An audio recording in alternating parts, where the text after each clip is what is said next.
一只壳都快烂穿了，能出珍珠，我当场把这水泥地给啃了。你以为你是谁呀？开蚌这种事儿，你这毛头小子懂个屁！别在这儿丢人现眼，耽误大伙儿的时间。天然金南珠。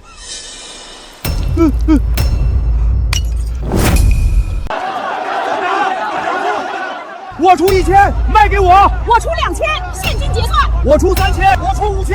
程海生，这5000买你这颗珠子，够你在镇上盖小洋楼了。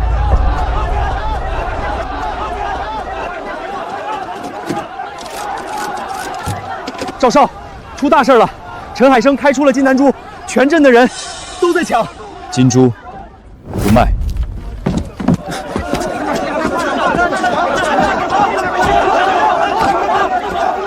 赵东海，你断了我的生路，我就用这金珠破了你的死局。这颗珠子，我会让你全家倾家荡产来赔。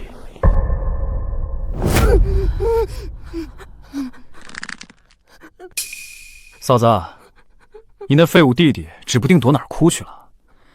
你妈这脑溢血，没钱可治不了，但我能帮你。跟我走，我不但让老周动针，还派车把你妈送去县里。赵东海，你不是人！别给脸不要脸！你妈为什么磕成这样？那是被陈海生磕出来的。想救命，就得按我的规矩办。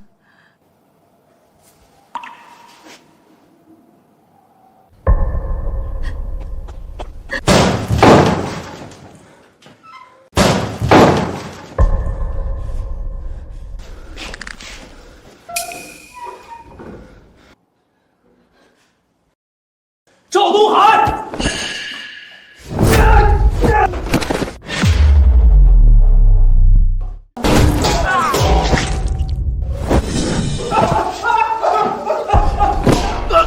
陈海生，你敢打我？信不信我让你全家明天就滚出余镇？水产站那些做过手脚的秤，还有你爸私下走的那些见不得光的货，你以为真没人知道？只要我把东西捅给县里，你赵家连坐牢的机会都没有。这些事情他怎么知道？这都是老头子最隐秘的买卖。陈海生这个穷小子从哪儿得来的消息？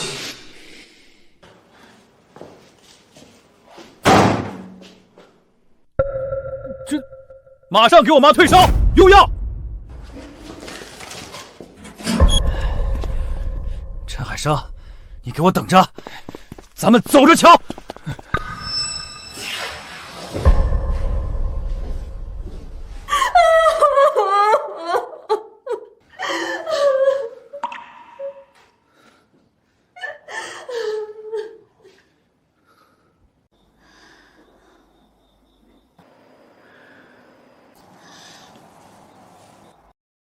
上一世，妈这一倒下就再没清醒过。这一世，800块买回了命。但赵家断了鱼路，爸的那条旧山胆，连全家吃饭都费劲。我拿什么给婉清一个家？这颗珠子能换5000块，5000块，普通渔户要拼2年命。如果只是花了，它就是死钱。但如果种下去，1989年，那是耶城建省的春天。别人眼里是穷渔村，我眼里是30年的财富路线图。婉清，我妈交给你和我姐了。明天一早，我要出去一趟。去哪儿？去挣钱，给你，给我妈，给全家人挣一个真正的以后。去吧，这里有我在。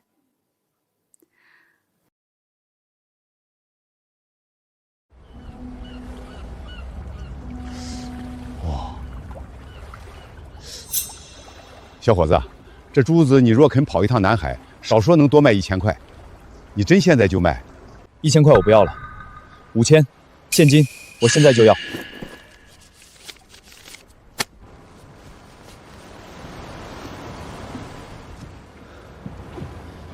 明天会有批从南沙回来的远洋船，因为冰柜故障缺冰，6块钱的10班会跌到2块5。后天南海大酒楼开业抢货，价格会翻到15块。上一世我看别人发财，这一世，这第1桶金是我的了。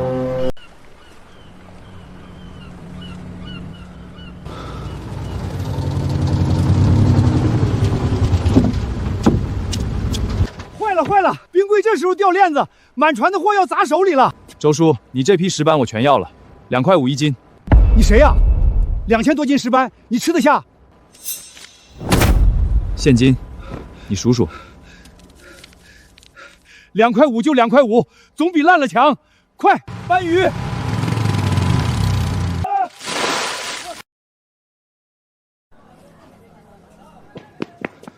石斑鱼呢？开业宴马上开始。你告诉我，整个南海的石斑都被人截胡了。经理，赵德发那边说，全省的货都被大客户订走了，咱们现在去抢也来不及了。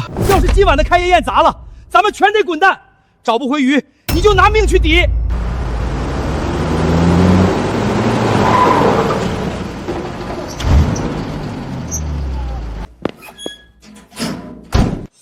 哪来的破车？滚远点，别在这碍事。张经理，听说你现在急需高品质石斑。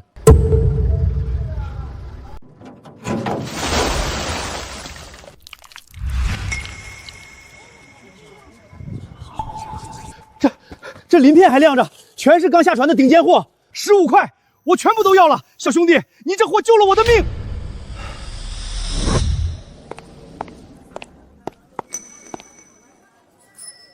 赵东海，你想断我的生路，你根本不知道，这1989年的海风吹过来的全都是金子。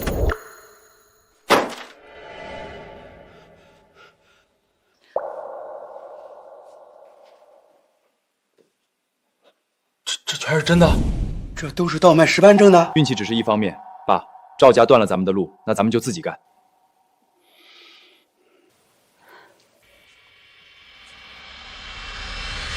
行，明天我出海，先收200斤试试。海生，你这几天的变化，妈看了，准能醒过来。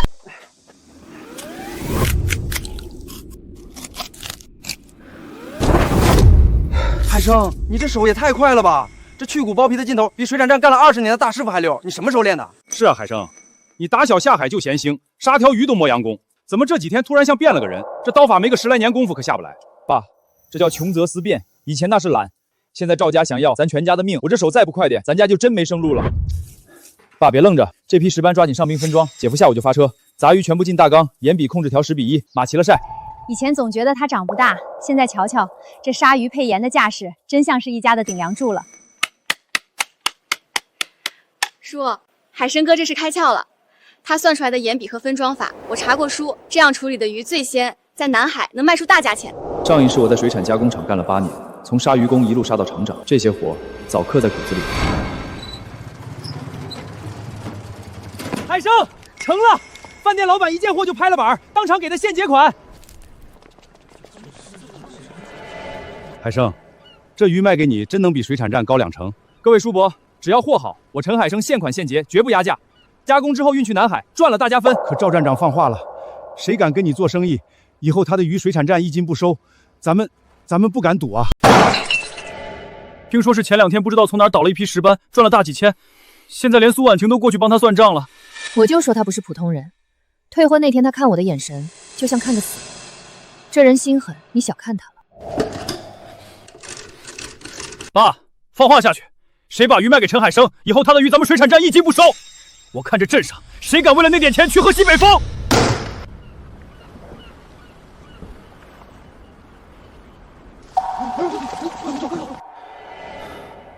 赵家的动作比我想象中还快，供应链被掐断，光靠我爸那条船，加工生意撑不过3天。我记得村口老刘头好像跟赵东海的关系一般。你别来找我，我跟赵家虽然不对付，但我家几10口人指着这几条船吃饭。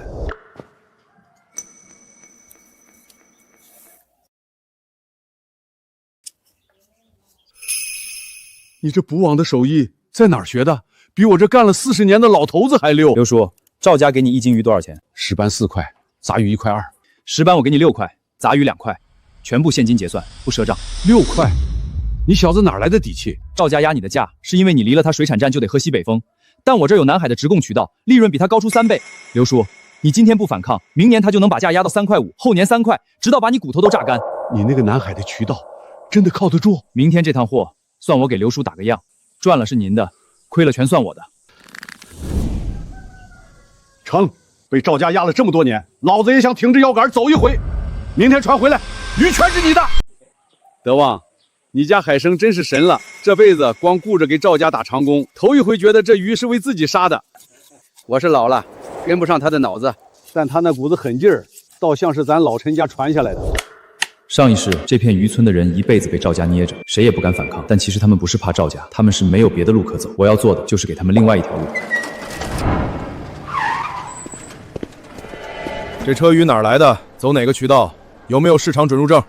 什么准入证？我就是送货的，几家饭店都等着急用呢。没有准入证不让进，这是南海的规矩，黄老板定的规矩。把车开走。大哥，通融一下，这日头太毒，冰化了这车鱼就废了。听不懂人话，不让进就是不让进。有本事找你家老板来跟黄总谈。姐夫，别慌，看好鱼，别让冰化了。我现在过去。上一世我跟这个人打了10年交道，他是有脑子的商人，控制着南海大半的海鲜流通。赵东海搬出他来，说明赵家慌了，但也说明从现在开始，对手升级了。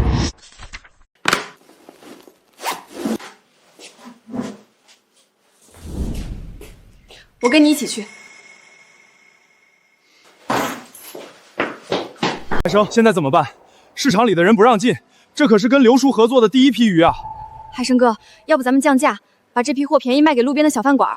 黄老板赌的不是一车鱼，他是在断我刚打开的供应链，400多斤鱼货，全村的渔民都在暗中盯着，要是砸了，老刘头不会再信我，其他人更不敢跟。海生哥，你跟我来。这个铺子，我前几天送货时就注意到了，每天中午好几千号工人从这里走，月租120。我刚才跟隔壁杂货店打听过了，现在就能拿钥匙。这条巷子上一世3年后会变成全南海最火爆的海鲜一条街。起步的那个人靠一间小铺面赚了第一个100万，几千号工人每天中午从这里过，有钱没时间，家门口有新鲜便宜的鱼，谁还骑车去菜市场？晚清找到了一个他自己都不知道有多值钱的黄金位置。这铺子拿下。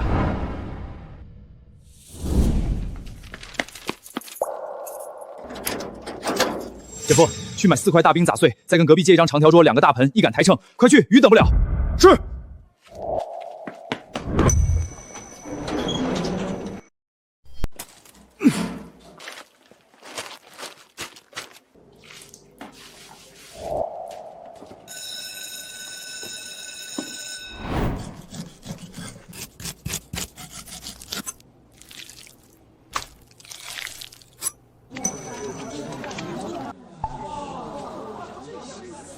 这刀法太神了吧！小伙子，你是哪家大酒楼的掌勺厨师吧？不是厨师，是渔民，从小在船上杀鱼长大的。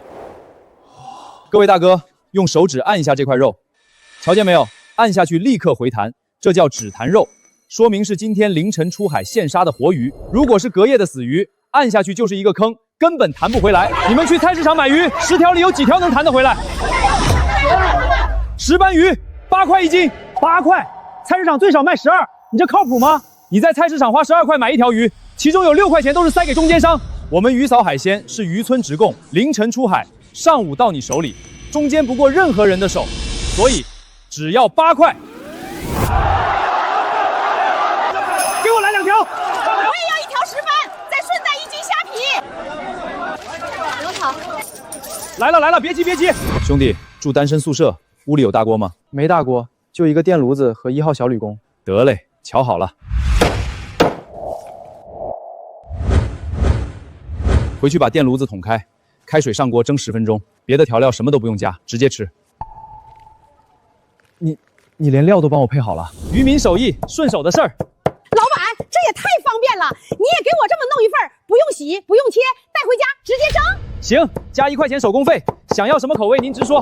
上一世这玩意儿叫预制菜，30年后是价值几千个亿的超级大市场。但在1989年的南海，我只要比所有人早想到这一步，就能把黄老板的封锁彻底撕烂。小伙子，你这鱼新鲜，成色好，能不能每天都稳定供应？我们机械厂食堂每天有200多号人要吃饭。能，每天凌晨出海，上午加工，中午前一准送到你食堂门口。石斑、杂鱼、对虾，你要什么品种，我调什么品种，价格比你现在的进货渠道低2成半。成。明天早上你先送20斤石斑、10斤杂鱼到1分厂后厨。大厨要是点头，以后全从你这儿拿。没问题。但我有个条件，你们隔壁那些国营电子厂的食堂，主管跟你是老同学吧？能不能帮我引荐一下？你小子连这都知道？行，只要你的货硬。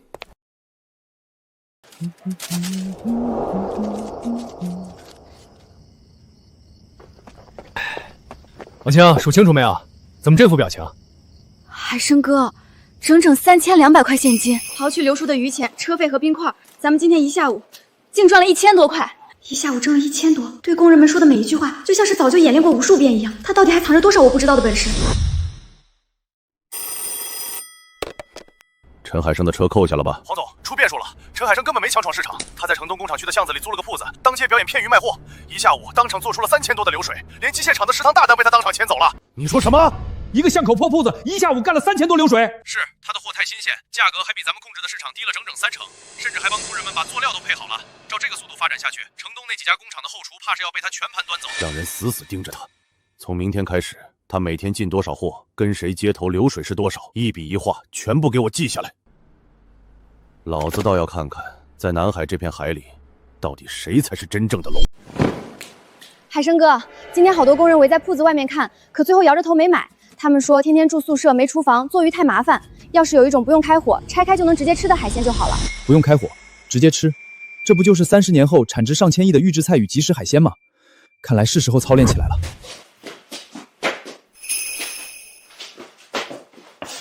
一条鱼零浪费，每一个部位我都要让它变成真金白银。爹，你这脑子什么时候变得这么吓人了？姐，现在给你安排活，把家里那筐准备喂鸡的小银鱼全搬出来，下海盐和白胡椒，大火炒到酥脆，分装小纸包。今晚必须弄出100包。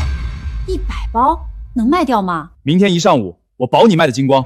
婉清，咱们把剩的碎鱼肉全拢过来，配上辣椒、豆豉和老蒜，现在就起大锅熬鱼酱。明天在铺子门口立块牌子，免费试吃。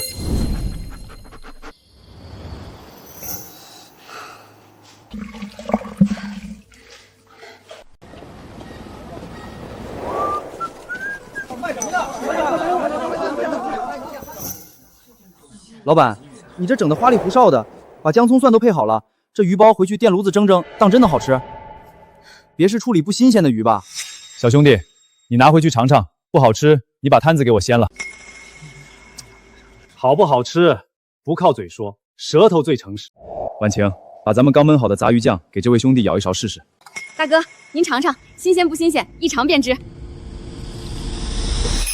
这味道也太鲜了吧！那姜葱蒜焖的入味，一点腥味都没有，简直绝了！老板，这酱给我来3瓶，不5瓶，我宿舍那帮馋鬼肯定抢着要。真这么好吃？让开，我也试试。给我来2瓶鱼酱，宿舍兄弟们都用着这玩意儿下饭呢。我要3个鱼包，不用开火直接蒸，今天也放个懒。我也要2包银鱼干，拿回去给我家老头子当下酒菜。口碑就是最好的活广告，只要跨出这免费试吃的一步，让这朴素的道理绕过中间商，直接征服吃鱼人的舌头，黄老板的封锁就彻底成了笑话。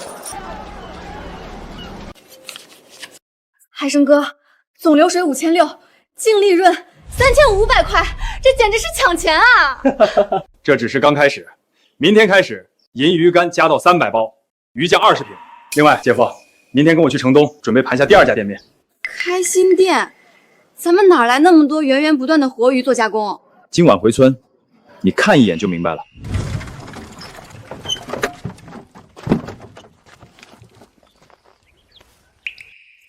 订婚那天林家退回来的银镯子我扔了，这贝壳不值2个钱，但它是干净的，全新的。海生，你这几天好像天底下的事儿什么都瞒不过你，什么大生意你都能做。有时候我看着你，心里会觉得害怕，你太不像以前那个海生哥了。他的直觉太敏锐了，几乎要触碰到我重生的秘密，但我一个字都不能说。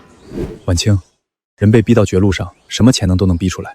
我只是再也不想看到你，还有我妈我姐，跟着我过半分提心吊胆的苦日子了。海生，镇上都传开了，说你这2天在南海净挣了5000大洋，这是真的假的？各位叔伯，是真的。海生，赵家水产站那帮小子压榨了咱们一辈子，我们以后能不能也跟着你干？好，只要大家信得过我，以后的鱼全部卖给我，价格比赵家白纸黑字高出整整2成，现款现结，绝不赊账。我老刘头拿几10年名誉担保，海生这孩子办事实在，跟着他干，今天送货，今天就能数票子。大家别再给赵家当孙子了。姐，把咱家西边空屋腾出来当加工厂，连夜雇村里的妇女切鱼、炒银鱼干、熬酱，咱们陈家的供应链今晚就给我全面开工。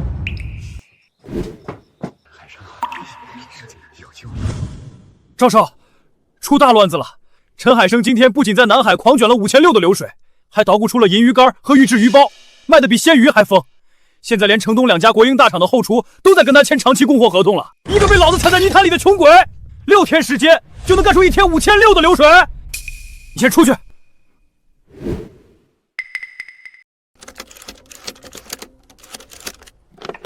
黄总，陈海生这小子已经在南海站稳脚跟了，不能再看下去了。咱们必须立刻动手砸了他的饭碗。瞧瞧苏婉清那狐狸精样，真是没爹没妈没教养。以前装的清高，一转眼就去抢闺蜜的男人。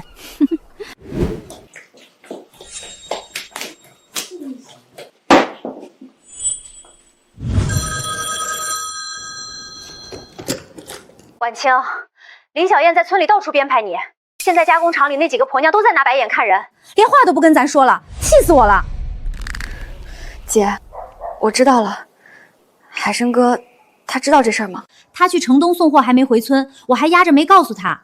婉清，你别听那帮碎嘴婆娘瞎说，姐绝对信你。姐，我没事儿，先挂了。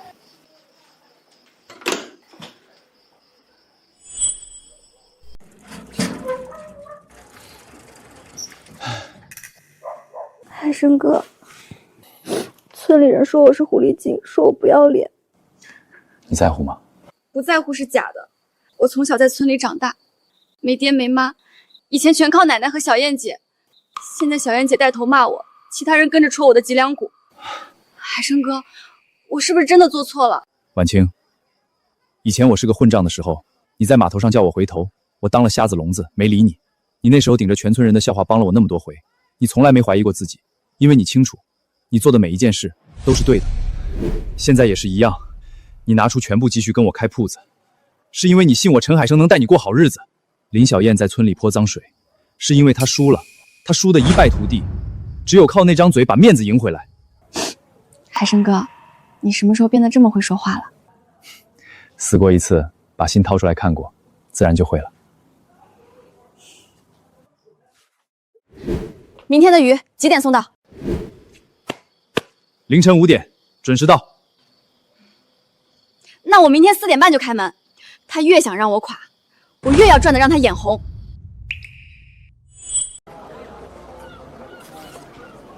海生哥，今天一早有人送来这个，黄志强是谁？咱们这2天没得罪什么姓黄的人啊。南海最大的海鲜批发商，赵家水产站背后的真正大老板。那你要去？他肯定是因为咱们抢了那3家工厂食堂的客源，摆的是鸿门宴。去，我不去，他也会找上门来。主动去，至少在场面上是我陈海生给了他黄总一个面子。陈老弟，年轻有为啊！短短几天，赤手空拳在南海城东扎下这么深的根，不容易啊！黄总客气了。小打小闹，在您这位南海海鲜大户面前，真是不值一提。小打小闹，老弟太谦虚了。你这一闹，生生挖走了我市场档口守了3年的3家工厂大食堂。陈老弟，南海的规矩定了30年，谁进货谁出货，走哪条渠道，账目都是焊死的。你一个渔村出来的毛头小子，绕过水产站和批发市场，自己搞直销，你觉得其他人会怎么看？黄总，您说的规矩是指赵家在水产站用2块5强收渔民6块钱的鱼，转手在南海卖15吗？年轻人有冲劲儿是好事，但你信不信？只要我黄志强一个电话，明天你就续不到铺子，进不到一条鲜鱼，甚至连城东冰场的1块碎冰你都买不着。黄总，您能掐断我的碎冰，但您断不了我的海。海里的活物是老天爷赏的，他不姓黄，更不姓赵。而且，黄总在南海做了30年生意，名誉信誉是您的命根子。但如果县里有人知道您在城东3号仓库里悄悄存着的那批来路不太干净的货，您觉得您的信誉和脑袋还保得住吗？当然，我今天来不是找麻烦的。您做您的传统批发大渠道，我搞我的直供零售，我们各走各的路。但如果您非要为了赵东海那种货色来踩死我陈海生，那就不是做生意的玩法了。哈哈哈哈！有意思，真是太有意思了。你小子骨子里根本不像个渔民。黄总，生意场上见。黄总，这小子太狂了，连3号仓库的秘密都摸到了。要不要今晚让人去？先别动他，这小子背后一定有高人指点，给我死死盯着他，看他接下来还能在南海这片海里翻出什么天大的花样。海生，你把南海的铺子全扔给婉清一个人，婉清一个姑娘家哪里撑得住那么大个摊子？爸，你把心放肚子里吧。南海的铺子早就彻底走上正轨了，现在他一个人就完全能独当一面。我这次连夜赶回来，是要带你们开始推进咱们陈家真正的长线大计划——南猪养殖。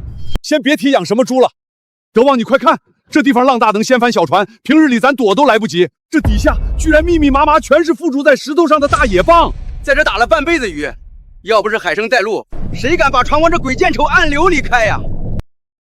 爸，刘叔，这片海域水流急，暗礁多，一般人确实不敢来。但正因为水流冲刷劲大，海水盐度高，这里养出来的珍珠品质全椰城最好。养珍珠，你懂这个？你个毛头小子，连县里大厂的技术员都折在这上面，你从哪听来的这套词儿？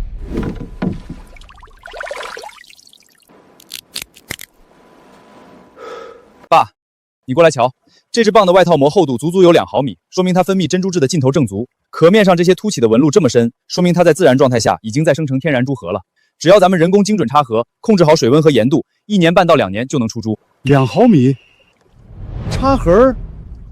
德旺，你家这娃什么时候去跟龙王爷学了这相蚌的本事？我活了60岁，出海一辈子都没听说过这些。上一世我在养殖场从零开始，摸了上万只蚌，烂了无数批珠，才总结出怎么才能出最好的珠。这一世，我可以跳过所有弯路。海生，这大毛猪捆成这样真能行，沉得像头死猪，一松手怕是要沉底。放心，扎扎实干，沉不了。姐夫，麻绳得用死结，浮筒4个角要吃死力。木料吃到了水反而更有韧劲，浪再大也掀不翻它。德旺，把网笼扎紧点儿，这野生母蚌娇贵的很，磕破了壳可就没法吐珠子了。放心吧，老刘，老子这辈子砸锅卖铁也得把海生这个局给唬住了。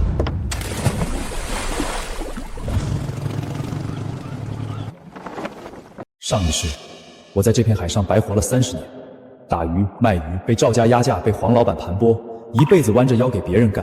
这一世，这片海是我的牧场。3年之后，这些蚌里会长出全椰城最好的南珠。到那时候，赵家和黄家加起来，在我眼里都不够看。但3年太久了，在珍珠长成之前，我必须靠海鲜铺子和加工厂源源不断的赚钱养活这个局。而赵东海和黄老板绝对不会给我3年的安生日子。暴风雨，怕是马上就要来了。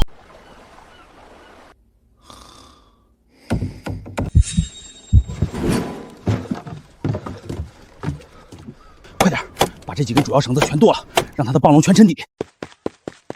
操！岸上有人冲过来了，手脚麻利点。哪来的贼？老子今天活包了你们！别管他，缆绳断了，快发动马力，走！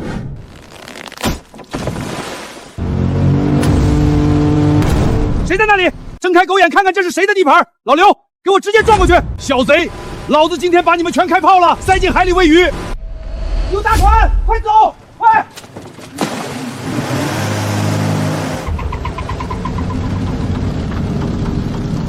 爸，你怎么来了？刘叔，你们怎么在一块儿？你一个人孤零零在这守夜，老子能放心？前天开始，我跟老刘就在码头后面搭了个草棚子，每天晚上不眨眼的轮班看着。今天正好赶上了。爸，我以为就我一个人。大老爷们儿抽抽搭搭的，出息，跟个娘们儿似的。福大修好没有？母蚌丢了没有？修好了，保住了绝大多数，损失不算大。那就行。明天去镇上重新加固所有烂绳，去买全镇最粗的那种防腐钢丝绳。好，这笔买绳子的钱老子出了。海生，瞧瞧人家那10几米长的钢铁大船，咱这3条小木面子放在一块儿，真像是大象脚底下的蚂蚁，我心里直打鼓啊！蚂蚁怎么了？大象皮再厚，蚂蚁多了也能生生啃死它。咱这小船转弯快，吃水浅，等到了碎礁海域，大船根本进不去，只能干瞪眼。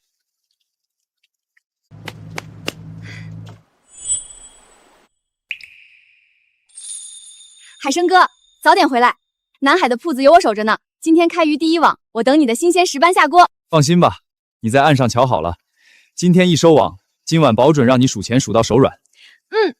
海生，时辰到了，别看岸上那些乌七八糟的人，把心思焊在海面上，开船。等我回来。陈海生，就这3条烂木头，你也真好意思开出来现眼？还搞什么珍珠养殖？别到头来珍珠没养出来，你这几条破烂连人带船先沉进海里喂了鱼。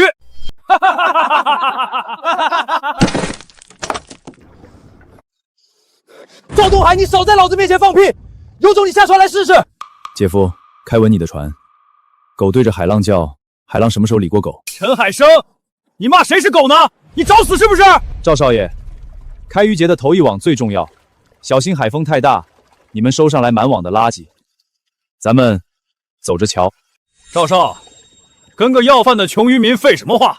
王总说了，过了今天，这片海就由不得他蹦跶了。赵东海，你笑吧。等我第一批南珠出水的那天，你连跪在老子面前哭的资格都没有。海生，前头风浪开始大了，咱们往哪个方向？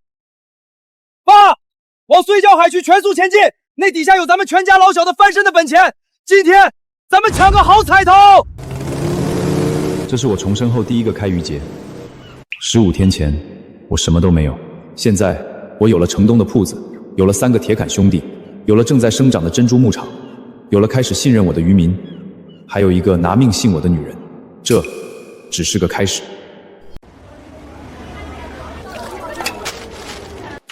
苏老板，城东大酒楼今天要的50斤季招鱼包，可得先紧着我。大厨在后厨催的都要掀桌子了。放心吧，刘哥，早就给您在最底下的冰筐里码好了。阿妹，快帮刘哥把大桶抬到板车上去。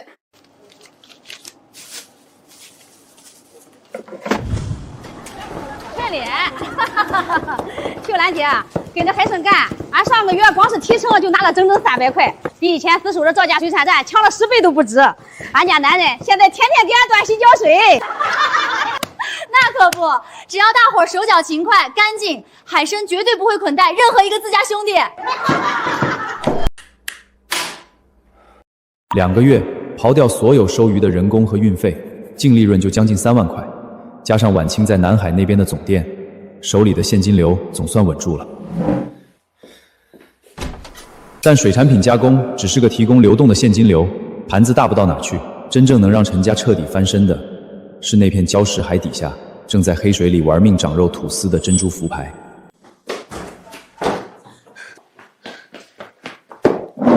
海生哥，你快看，这是我这2个月在南海跑出来的细账。咱们巷口的总铺子现在彻底稳了，但光守着一家店根本吞不下南海这么大的盘子。我想在南海再开2个新门面，一个死死定在城东，一个狠狠插进城南的工厂区，把那边的后厨和家属院全盘接过来。我脑子里刚冒出来的商业概念，晚清的执行力比我上一世高薪聘请的任何一个精英团队都要快、准、狠。开，你想怎么砸就怎么砸。城东、城南2个新门面，全部由你一个人全盘操刀，以后铺子的事儿，你说了算。废物，整整2个月了，你眼睁睁看着陈海生的泥腿子变成镇上的陈老板，现在村里10几户骨干渔民全跑去给他当狗，咱家水产站的渔获一天比一天少，老子怎么生了你这么个没用的东西？黄总，陈海生那畜生已经在南海连开3家店了，2个月前他还是个连老娘医药费都掏不出来的穷鬼，现在竟然爬到老子头上来了。我听说他最近在大张旗鼓的搞珍珠养殖。对，就在村外那片礁石海域，他搭了整整1排大木浮牌，里面全吊着网笼。珍珠这盘棋倒是有意思了，小打小闹卖几条死鱼烂虾我懒得管，但珍珠这条线背后的利润大得很。你今晚多带几个人去给我摸清楚他的养殖规模、具体海域坐标，最关键的是去查查他手里到底有没有县里特批的正式承包手续。陈海生，你以为你真赢了？你赢的不过是卖鱼的蝇头小利。南珠这盘大棋没有公家的红头文件，你拿命也接不住。把手电筒都用黑布蒙上，动作都放轻点。要是惊动了陈海生守夜的棚子，老子亲手扒了你们的皮！放心吧，赵少，桨叶划水根本没声音，今晚后乱打，神仙也发现不了。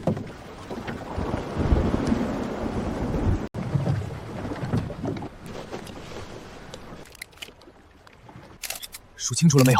这一排到底钓了多少个大网龙？4个大方格，整整48个老棒罐子。坐标东经110度24分，北纬20度08分。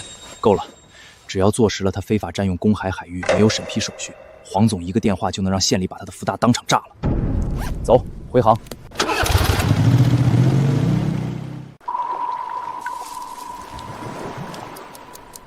赵东海，你个绝土狗，果然憋着坏水来踩海参哥的盘子。陈海生，那片礁石海区一直是没人管的危险乱礁，你要签独家看管经营合同，这大资助可不好拿。按规矩得先要你们村委会开证明，再等站里开会碰头，最后得交齐整整5000块的场地使用费。这是2000块定金，流程该怎么走，我一分不少的配合。但这建档落册的手续，今天必须先给我录进去。录入可以，但最后能不能盖章，得看上面的意思。这位置盯着的人可不少。上一世，赵东海就是用无证占地、私搭乱建的借口砸烂了我的第1个南珠试验场。这一世，老子绝对不会在同一坑里跌倒2次。赵东海，你想跟我抢这块地盘，看你手有没有我的刀快。陈海生，有人实名举报你的浮排强占了集体的打鱼区，况且赵家水产站也提交了同样的独家租用申请，而且人家愿意一次性付清5年2万块的全部租金。林站长，那片碎礁烂地30年来连条狗都不愿意去，怎么今天就成了打鱼区？这是赵家在放屁！全村22户渔民联名给海生担保，他不是强占，他是带着全村人找活路。林站长，赵家有钱有路子，但我有这个，这是2个月来跟着我干的10几户渔民的真实收入。2个月前，他们平均月收入不到40块，现在每个人手里至少攥着300块的纯利润。站里要的是能让整个镇水产总值翻倍的领头羊，我可以立下字据，1年内让跟着我干的渔民给站里交足3倍的管理费。这笔账，您比我更会算。成了。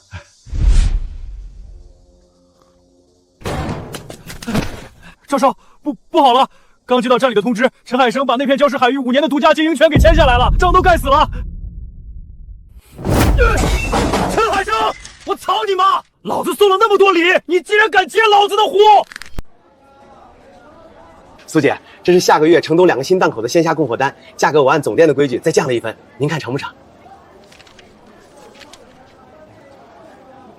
张老板，降1分不够，分量也得给足。城东和城南2个新门面明天开张，要是货出了半点纰漏，下个月的尾款您就别来拿了。苏姐，您放100个心，整个南海谁不知道您苏姐办事最稳，绝不差事儿。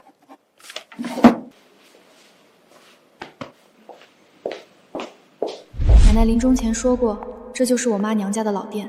苏家3代做珠宝南珠生意，后来出了变故家散了，我妈也私奔去了渔村。奶奶把地址死塞给我，说如果哪天在外面撑不下去了，就回来找苏家人。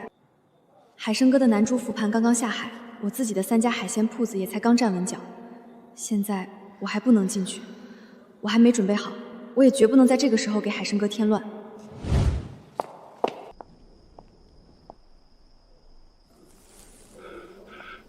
这身段，这执拗的脾气，真像他亲娘阿如啊！等了整整20年，苏家的血脉总算是让我给找到了。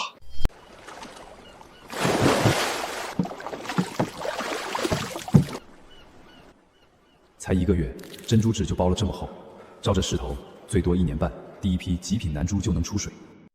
海生，赵德发那老小子现在天天跳脚，咱加工厂一做大，他那边的鱼源生少了1半。刘叔，这只是开始，接下来2件事：第一，加工厂上真空包装设备直接供南海各大商超；第二，珍珠浮排再加盖3排。这么快，海生，咱手里那点活钱够吗？加工厂够了，珍珠差几千，但可以分步走，先定木料。海生，先别数钱，我出海30年，这种闷热法，还有这发黑的海水，绝不是好兆头。你海里那些浮排能扛得住大风浪吗？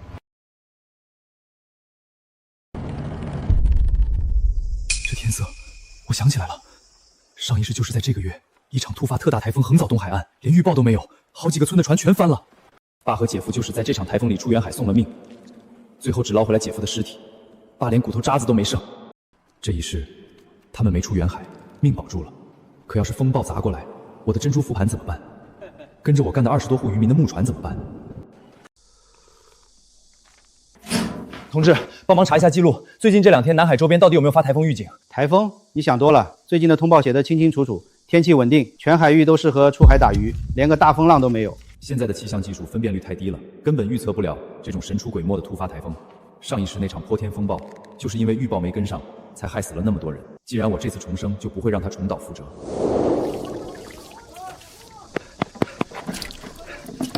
爸，别刷了，快让大伙把船拉上岸，要变天了，有特大暴风要砸过来了。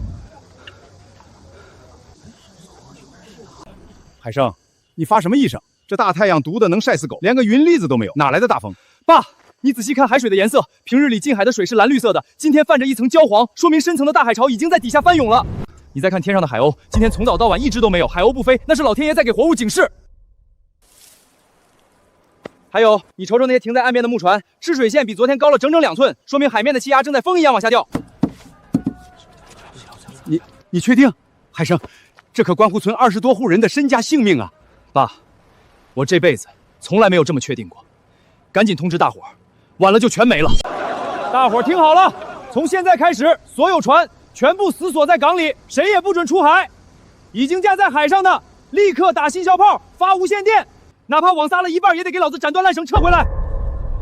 海生，你发什么疯？这大太阳晒得皮开肉裂，连个云底子都没有，你让咱歇网？1天不出海，明天全家交西北风啊！就是，我这批大网货下午还要直供南海呢，耽误1天，海鲜变死鱼，这损失你给补。海生，管理站也没发大风浪通告，你让几十户人家停产，万一你筹错了，这得耽误大伙多少嚼过？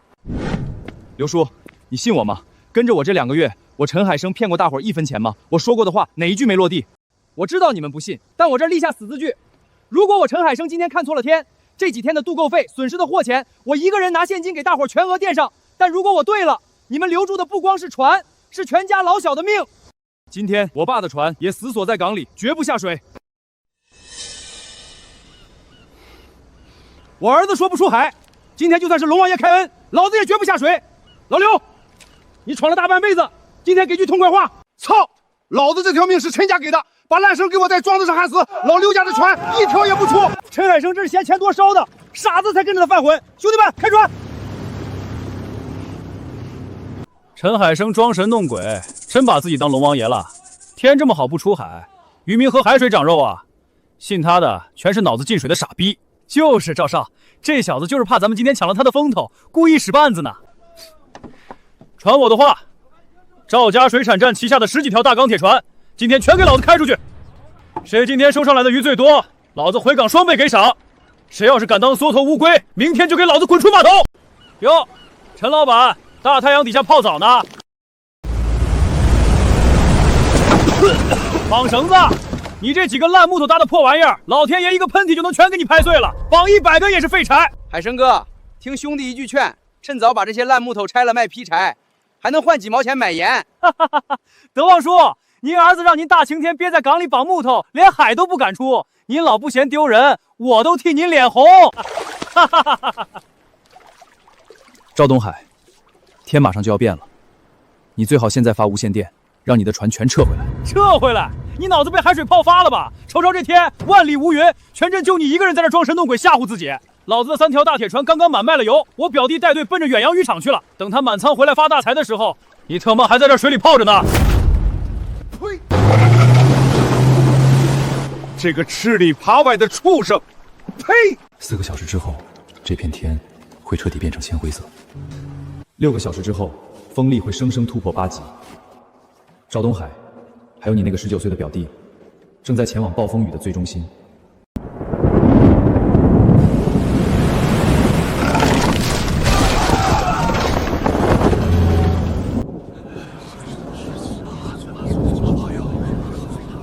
变天了，海生，你说的每一个字全对上了。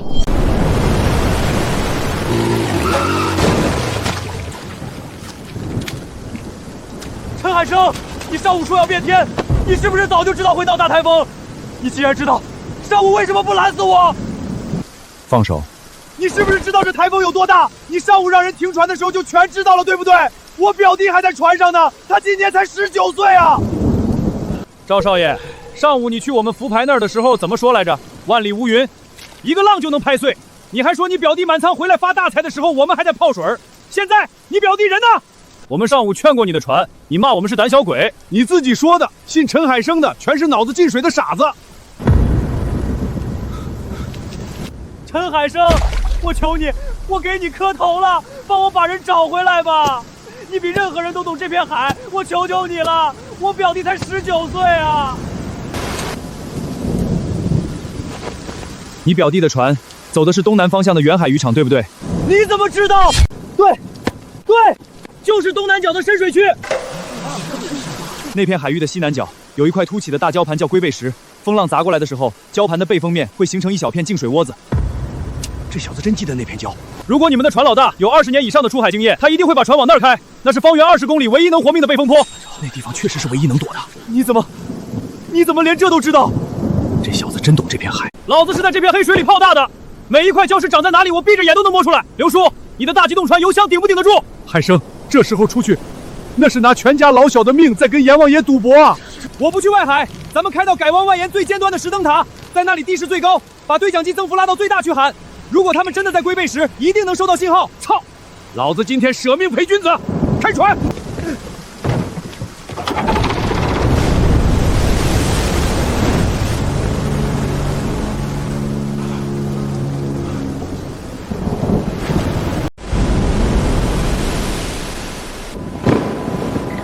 龟背石附近的船只，听到请回答。这里是渔村码头，听到请回话。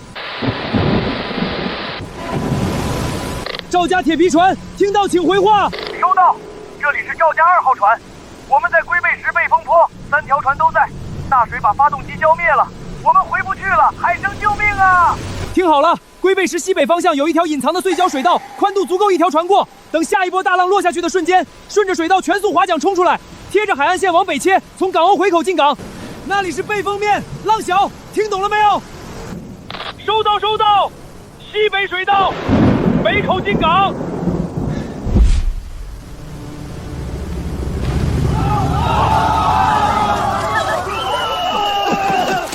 哥，要不是海生哥对讲机里指路，我们今晚全得死在那个礁石窝子里。回来就好，回来就好。赵东海，今天这些人能活着回来，不是因为你跪了，是因为他们命大。再晚1个小时，神仙也救不回来。今天上午，你站在我的浮牌旁边谈烟灰的时候，你表弟的船就已经跑进暴风圈了。是你亲手把你亲表弟送进鬼魂道的。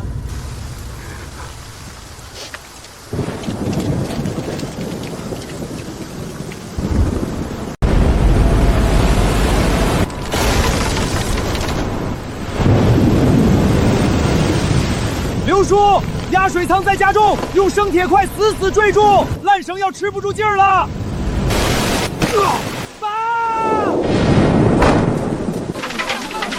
你个要死的老头子啊！你暴病了是不是？这么大风，伸手那条烂船干什么？你妇道人家懂个屁！船在人在，船没了，全家下半年喝西北风啊！婶子别急，上一世的这场风暴，爸和姐夫就没能回来。那时候没有一个人给他们指过一条生路，没有一个人在对讲机里喊过他们一声，他们只能在无尽的黑暗里死死等了一整夜，最后等来的只有把船拍碎的滔天大浪。而这一世，爸就在我旁边喘气，姐夫在跟大伙唠嗑，妈在里面中气十足的骂人，婉清在给家里人披毯子，都在。我陈海生这辈子最在乎的人，全都在。风暴最中心的位置，正是我的第1排珍珠浮坡。加固过3层的防捕钢丝绳，到底能不能扛住这一晚的恶战？天亮之后，这片海会给我最终的答案。赵德发、黄老板，老天爷要是收不走我，接下来就该轮到我来收你们了。老天保佑！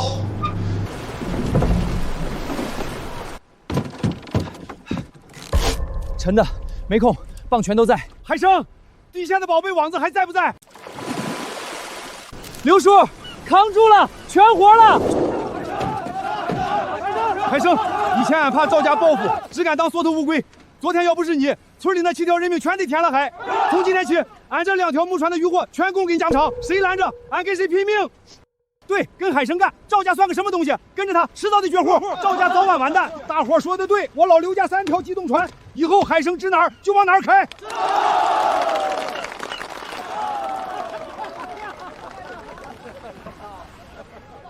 全完了。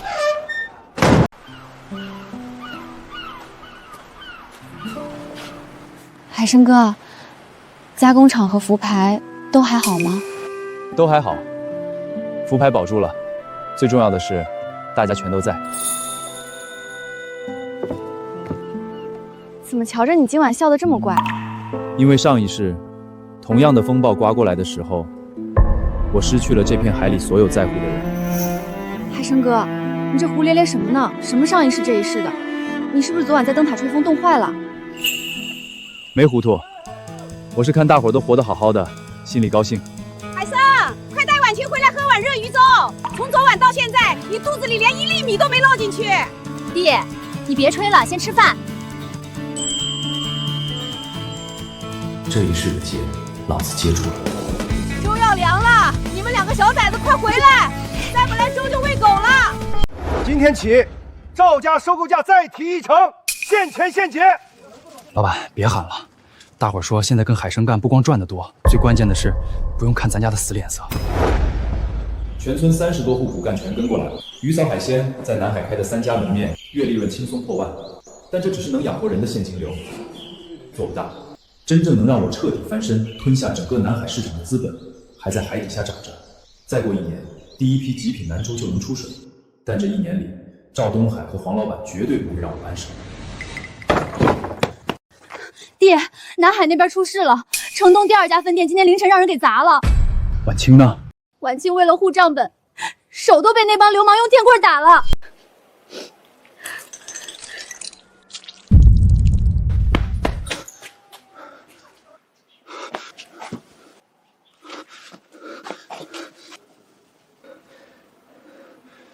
谁干的？3个戴黑口罩的，提着钢管进来，一言不发就砸。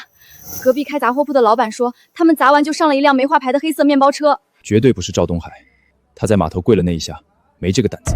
是背后的黄志强。台风过去这1个星期，他一直没动静，不是想通了放过我，而是在暗处死死盯着我，等我放松警惕，狠狠咬我一口。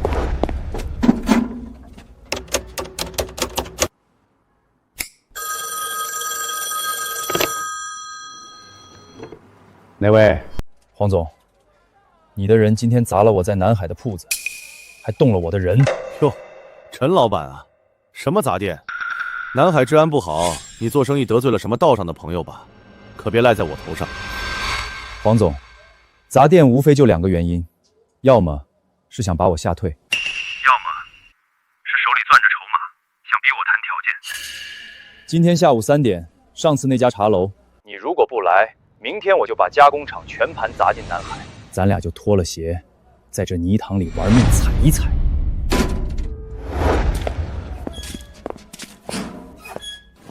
婉清，你带2个姑娘留在店里，下午找2个木匠把门人重新装好，把地给我洗干净。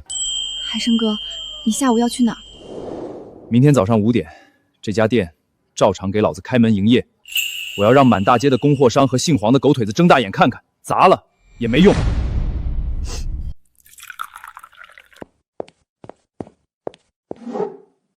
海生啊，你确实是个变数。大晴天能算准台风，还把赵东海治得服服帖帖。收鱼、真空加工、直供商超，一气呵成。但我今天只谈一件事：你砸钱搞零售，绕过我的渠道收鱼，这些小打小闹我都能忍。但你背着老子去搞南猪养殖，我忍不了。南猪市场多大，你懂不懂？一颗上等的南洋猪，在新国能卖几千美金，那是几千万甚至上亿的烫手产业。你一个渔村里爬出来的泥腿子，牙口太软，根本吃不下。我的规矩，珍珠福牌我占6成干股，你出技术，出你手里的海面独家供应权，我出资金，出新国的红顶渠道。上一世，黄老板就是用的这套借鸡生蛋的狠招，表面上投钱进来占大分股，等养殖场做大了，再做一盘假账，找个由头把我直接踢出局。我亲手建的第1个南珠公司，最后生生改姓了黄。这一世，你还想玩空手套白狼？黄总，我也给你一个条件，0股份。你想分一杯羹，等老子的珠子出水了，你来当我的2级经销商。陈海生，你那独家经营合同是镇里于业账批的，镇上的事情，老子一句话就能让你变成废纸一张。黄总，也送你一句话：上一个动心思抢我东西的人，台风夜里在码头的泥水里跪了整整2个小时。你可以现在去试试，你的膝盖骨有没有赵东海的硬？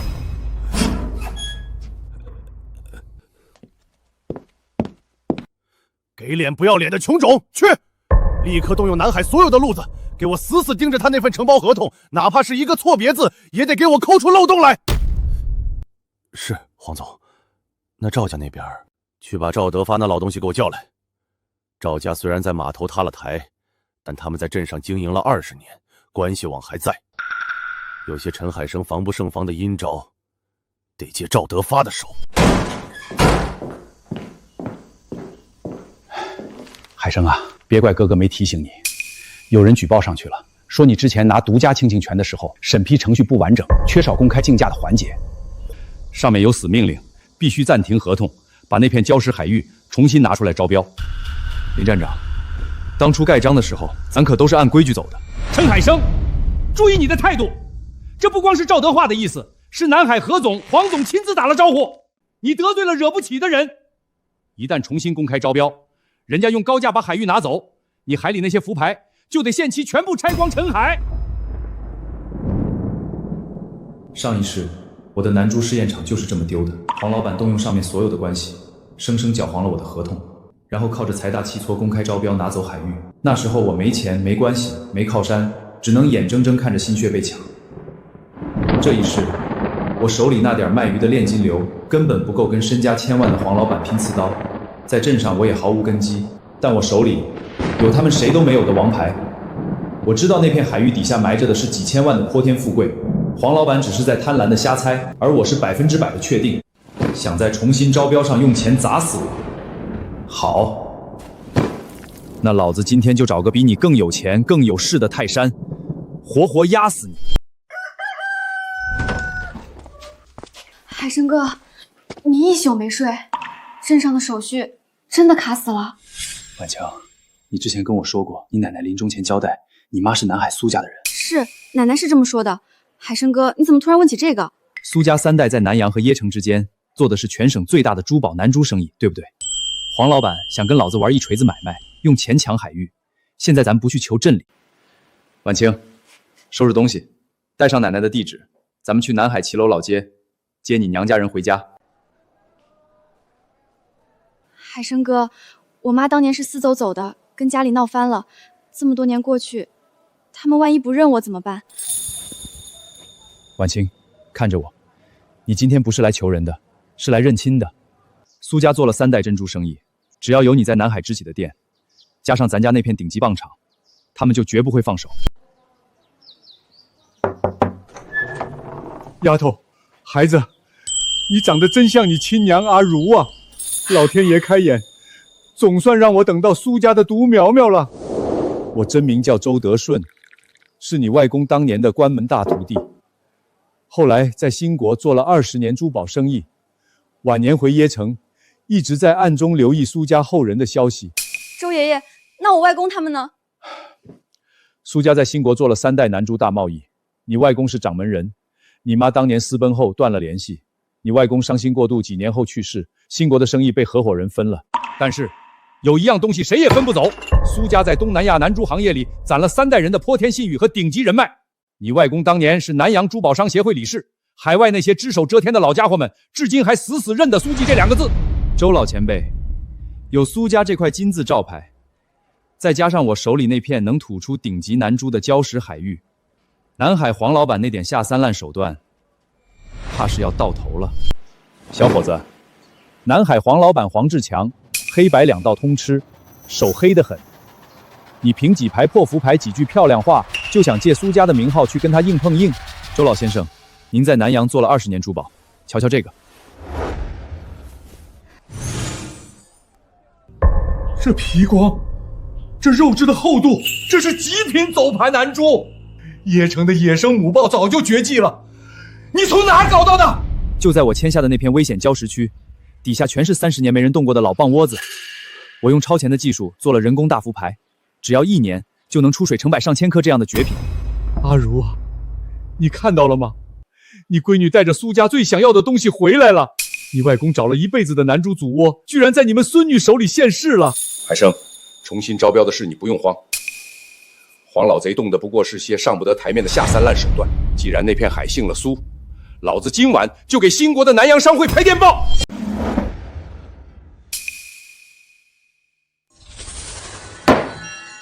苏记南洋商行今天正式复号，明天一早，我亲自带省里的外资考察团去镇管理站。我要以南洋华侨回乡投资、抢救非遗南珠的名义，把那片海域办成涉外重点保护项目。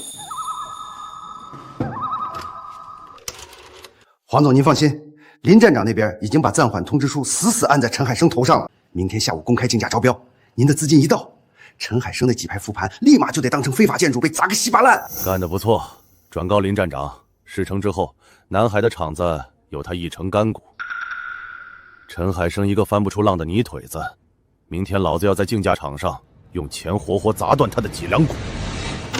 陈海生，明天一过，老子让你跪在码头上，把昨天的账100倍给老子吐出来。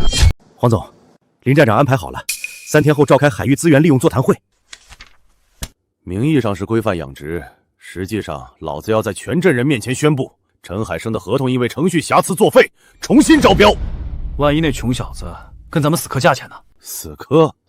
我这次的出价比他高3倍。在绝对的资金面前，林站长有足够的理由把海域判给我。把消息透给陈海生，我要让他亲眼看着自己的命根子被我合法的拿走。是，黄总。海生，这不是明抢吗？重新竞标，这明摆着是姓黄的和赵德开做好了局啊！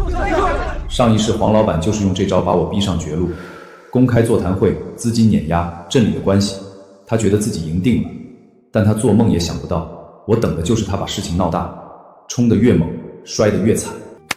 刘叔，别慌，3天后的座谈会，带上全村跟咱们合作的35户渔民，1户都不能少。海生，去那儿能干啥？去看戏。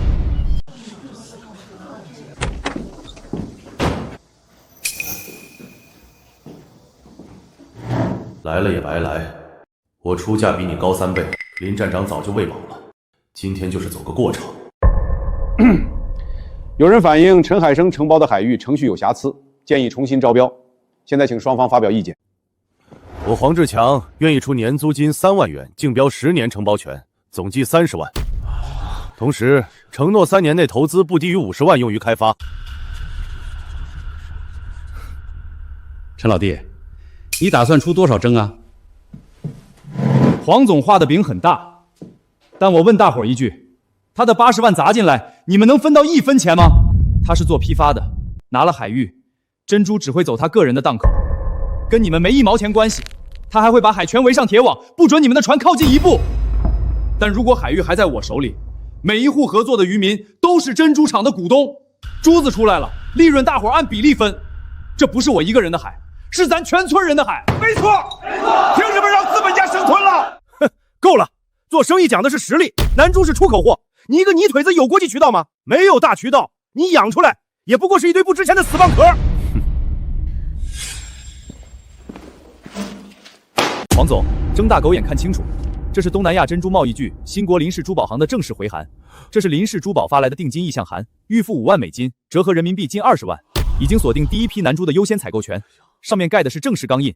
第2封马亚国意向函，第3封相国意向函，3个国家3家珠宝巨鳄。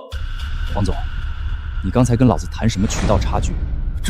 这不可能！你一个穷渔民，怎么可能认识新国的珠宝商？我叫周德顺，苏记南洋商行椰城最老的南珠品牌。苏记在东南亚经营了3代人，林氏、和风都是我们的老客户。黄先生，你要跟苏记比渠道吗？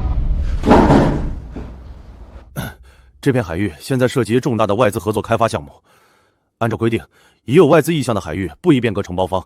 镇里决定，维持原承包合同继续生效。你们，黄总，算了，撤吧。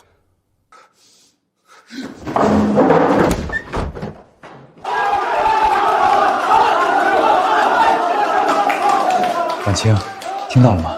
你外公的百年老字号，今天被咱活活接回来了。